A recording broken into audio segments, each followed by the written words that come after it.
podcast.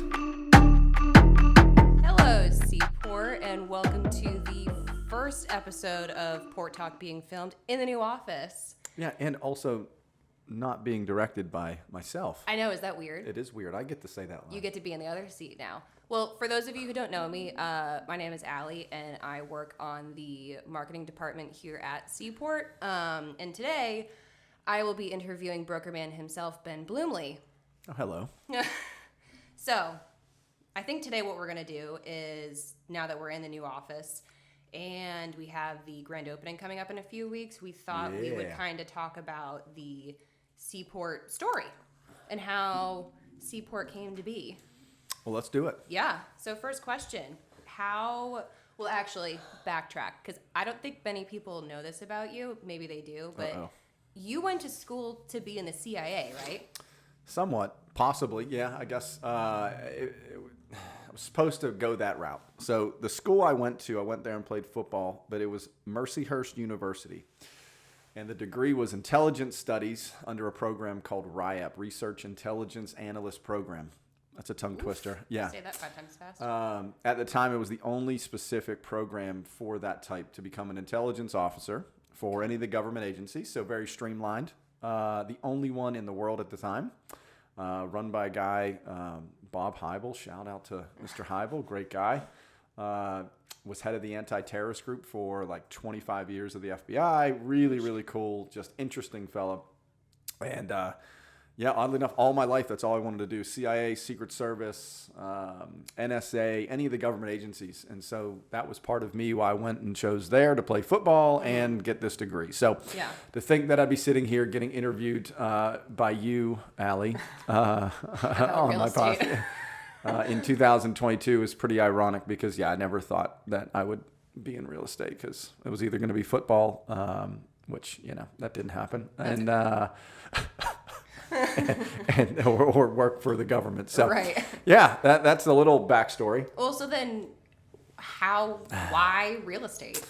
So got out and ended my football career after college. And from there got hired from my brother's company, who really unique investment real estate company that worked in the cell phone tower space. Mm-hmm. And during that year or so that I was working there, I was traveling the world and learning about real estate, oddly enough. So we were doing ground leases to cell phone towers. We were getting investment money to buy these ground leases for cell phone towers. So there was the investment side of it. Mm-hmm. The individual that owned the company just really just shed so much life into me of like the real world and just gave me so much experience, but a lot about underlining real estate. Yeah. And so while working there, I was working and we were looking at cell towers in Atlanta, was spending time with my cousins who were in the real estate space while I was there. So stayed with them for about a week or two and trying to speed this along. Was just at the end of that trip, they asked me if I was happy, and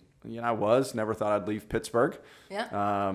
But they just offered me an opportunity to come work for them in the real estate business. And at the time, I think I was just ready for a change. Had that passion, had that little dig for real estate through the first job I was working for, and took a leap of faith to work for him. So moved to Atlanta 2007, learned the business, all aspects, in and out, traveled the country, meeting different clients. And 2 years into that, we were opening branch offices, Northeast Georgia, Athens, Brunswick, and the next office that we were opening was actually Savannah. And that was about end of 2009. And it was going to be a branch office. And so at that time, we just agreed to part ways, my cousin's business. And poof, 2010, went out on my own and started Seaport here in Savannah. Okay, so that's how you came to be in Savannah. Yeah, I had no really other draw based off of just our market studies. We spent a lot of time figuring out where the next markets, where the next biggest potential was. So we spent a lot of time digging, finding, analyzing data, trends, projections. And so that's how we ended up picking with Athens, Brunswick, Northeast Georgia, these places. And so Savannah, for all different reasons, was going to be the next place for us. Gotcha. And so, analytically, all these different things, we looked at it and said, Savannah does have some of the best potential that we see in Georgia. Mm-hmm.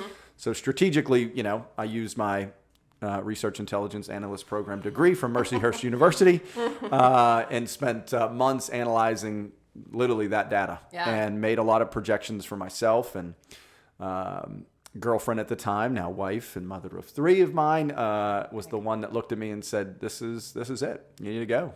And so that was like early 2010. Very cool. So you moved to Savannah. You're doing your thing. I don't think I've ever asked you this. Yeah. And I've been working here for 2 years, but how did you come up with Seaport? Like, where did that name and concept come from? So outside of my research intelligence analyst program degree, I was also a history minor. And so, minor in history. So comes into play. Never. Don't know why. So part of that was actually looking at Savannah, knowing that it was such a historic town, had tons of good history. I did a lot of research on that front too, to find out more about Savannah and how I could tie in more of the history. Yep. And found out that Savannah was founded as a seaport. Oh. And outside of that, I will tell that anyone that's looking to start a company in today's age, it is super difficult because every name that you come up with, you think it's like the coolest thing since sliced bread. Yes. You're like, oh my God, no one's ever thought of that. Right. And you're like, no, it's 2022. And then you go to register it with the state and you find out that there's someone already random LLC there and has it. Or from the, .com, but every website, every Facebook page, every name, everything is already taken. So in 2010, it was also difficult to find a company that was easy to say, easy to spell, tied in with Savannah, but also had the URLs. It had good visibility, all that stuff. And so that's how we kind of landed on Seaport at that time, but just a little different things. But I like the fact, mainly because it tied in some of the history. Right. Yeah. And I mean, it's kind of true too today, only because the port, for those who don't know, the port here in Savannah is incredible. I think it's the second largest on the East Coast. I think it's the second largest. Yeah. I think it goes like Newark and then Savannah, then Charleston, I think. Yeah, I think we're still the second largest, but the growth that we're seeing, I mean, it's huge. It's transforming Savannah. I mean, literally the port itself is growing exponentially. The shipyards, the storage yards, it's the talk of the town in the last 2 years. Yeah, and I mean, if you are ever on River Street, there is even, I think there's an app that you can download where you can watch the ships coming in and out, and it's just insanely cool. The city is just growing a Never ton. Gets old watching the ships come in. Never. But so, on the topic of growth, let's talk about the growth of Seaport, because I mean, even since, I know it's before since I was hired, but since I first came on 2 years ago, the company has grown exponentially. Yeah. I mean, did you ever see that happening for Seaport?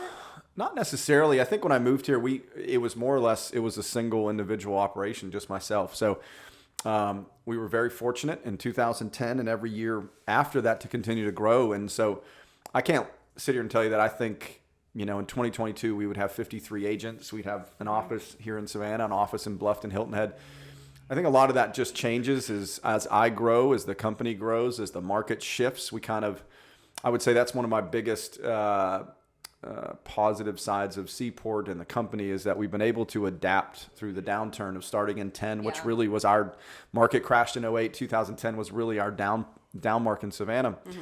So the ability to adjust and think ahead and forge ahead in different ways kind of helped us evolve because of the growth I had allowed, and it attracted some agents who wanted to kind of share on some of that. Mm-hmm. And so it just kind of evolved. And I think that's the neat thing for us is we're not status quo, and where we'll be in another 5 to 10 years, it's going to be hard to say because we'll just keep evolving and chasing the market as it shifts. Yeah. I think it's exciting to think about, very excited to think about where Seaport's going to just be in, let alone 2 years. And if you look back, from 2010, and what I'm proud with is almost going on our 13th year is we have grown in every category since 2010. We've not had a down year. With a lot of people talking about where our market's at now, but in almost 13 years, we have grown in almost every category, from internal staff to agent count to sale volume to commission income to now office building, assets, things like that. So we've been very lucky and grateful to think that we've grown every year. Yeah. What do you think is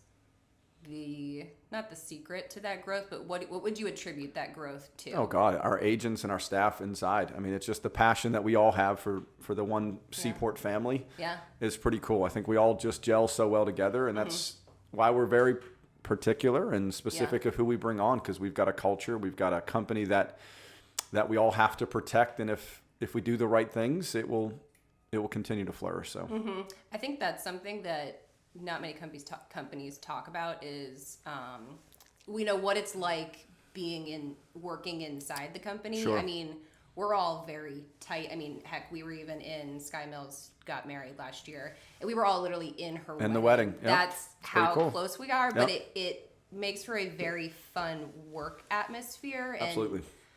collaborating on everything just becomes a lot easier because we're all very Yeah, and I close. think that's why people are attracted to us. And I think that's why Yeah. a lot of people are continually, we've got agent meetings today. I mean, every month, every week, we have new agents wanting to come over and join. But for those that do listen, yeah, we're very specific. We want the right group. We're not a company that, I don't want to sit here today to think that we'll have all these agents. I want to have the right agents that share the same love and passion. So it's fun. It's fun. I mean, literally, I think, what do we have? Three new agents coming in this afternoon. Yeah.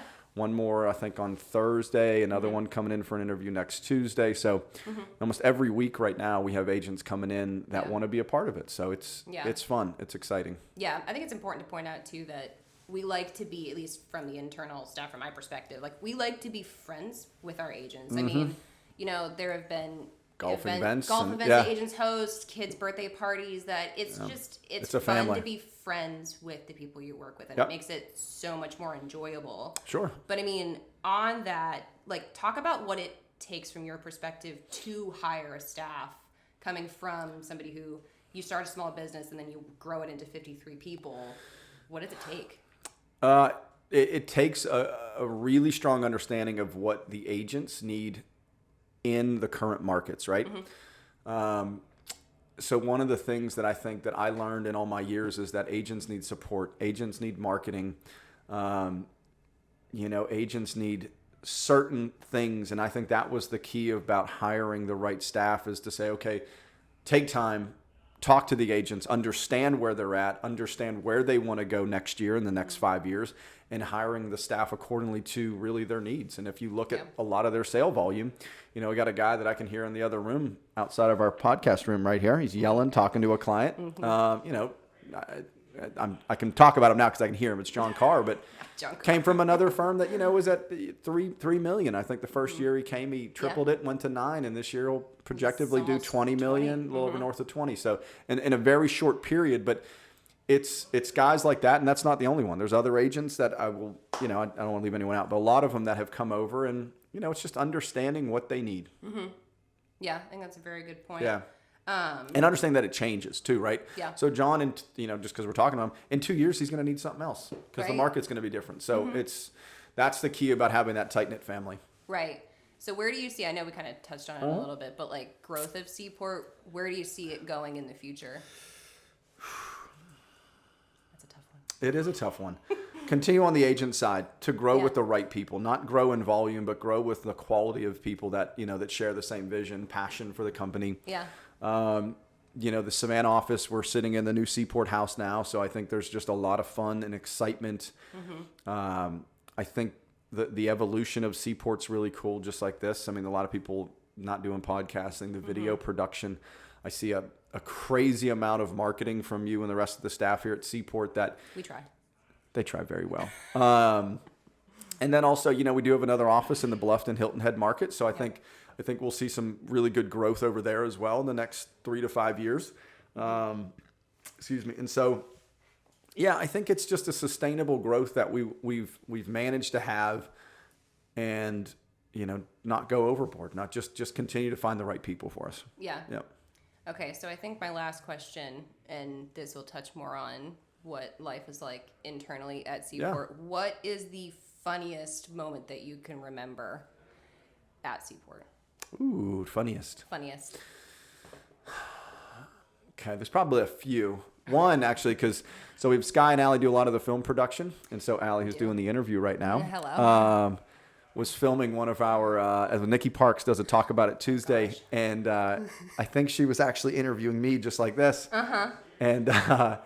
And Allie was in mid-production of filming with the camera, and just literally it's funny because obviously, guys, before I get to this, she's completely healthy and safe Yeah, no, and I'm good. But when you just completely crumbled and passed out in front of all of us and didn't know what happened because, I mean, literally, guys, it was just in mid-film production, went out, boom, out. I was for some reason sitting on the back of a chair and I was filming with my phone. And then the next thing I know, I'm on the floor. Gone. For the next 30 minutes, everyone's like, Allie, are you okay? What happened? And I'm like, no, I'm fine. And then we realized that, like, I got it on video. Like, you can literally see me. And then we have it, yeah. So we'll have to get maybe on this video of, like, the excerpts of the camera slowly going down to the floor. And Ben looked at me and he was like, Allie, like, straighten the camera. And then it just went down. So that's probably up there. It's one of the funnier moments. Yeah. Luckily, I have been allowed to film after that. We have, and she's actually now running a podcast, which is good. So yeah, she's grown. Yes, I've learned. I'm trying to think of like other funny moments. There've been a lot of them. God. I think one of my favorite. It's not even like a moment. It's like I think one of the funniest was the day that we moved to the new office. It was just one giant cluster of fun. We had to clean everything up. We like ran out frantically to get a U-Haul, and then we brought it all over here, and we're just dripping sweat by 5 o'clock, and we cheered some champagne. And it was just, we're looking back on it, and we're like, not even fun, just like the fun moment. That was just fun because we all just worked together, and it was And in hindsight, we probably could just called a moving company. It'd have been much easier. And I do admit that because I said we didn't even need a U-Haul. And did you hear that, everybody? Yeah, I admit I was wrong for once. Yeah, but that's just part of, once again, it goes back to our culture. Just everyone just got together, and we were so excited to get the hell out of the old office condo and just get into our new Seaport house. And so just seeing everyone's excitement to be in here to get this project done and now to share it with it's really cool. Yeah. And I think we're super excited to like actually formally announce this space and have people come see it. Absolutely. Our grand opening is on, for those who haven't seen it on our social media, is on December 1st. Yep. And it's going to be from 4 to 7. And we've got Thursday. It's a Thursday. Yep. We've got entertainment coming. We've got food. We're going to do a ribbon cutting. It's going to be a blast. So if you're out there and you would like to come, please come by. Please come by. Come see the cool space. I think this has been fun. I have learned a lot. Good. I was trying to think. I'm thinking so hard of like other funny moments. Oh yeah. I don't know. Just because you're running the podcast, I just figured to make funny that because you passing out was definitely. If it's not one, it's top. Memorable. Yeah, it's at least top. It's at least top 3 of you. Yeah. So we'll see if we can get a good clip of it and get it out there for everyone to. Yeah. See Allie passing out. We'll throw you like YouTube. They do like the box, like look up here, and then that can be the clip. Of there you go. That will work. Collapsing. Yeah, that'd be good. I'm good. I'm fine now. By the way. Still is good. Yes, I'm still good. Good. Okay. Yes. Well, it's awesome. It's fun being interviewed because usually I'm on the other side of it. So I'm happy to share. Happy to answer these questions. But yeah, it's just been fun. I think to recap a lot of what you asked, it's just it's to think that we would be here today and thinking in this beautiful new office, and to think that we have the staff and the group of agents that didn't even know, 13 years ago. It's pretty special. I'm honored to be where we're at. Even more excited to see where we're going to go in the next 12 months, the next 5 years, the next 10 years.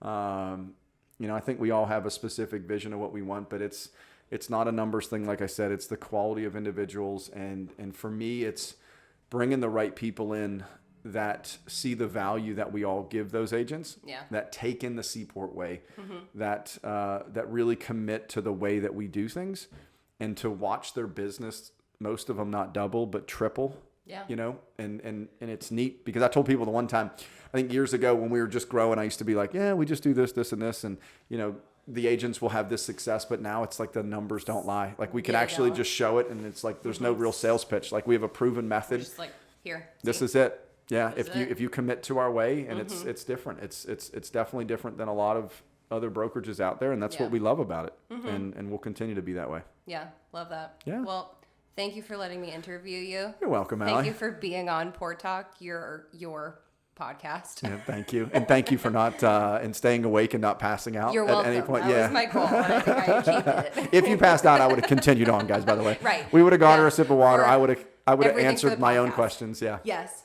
Well, all right, guys. We will we'll see you on the next one. There you go. Bye, guys.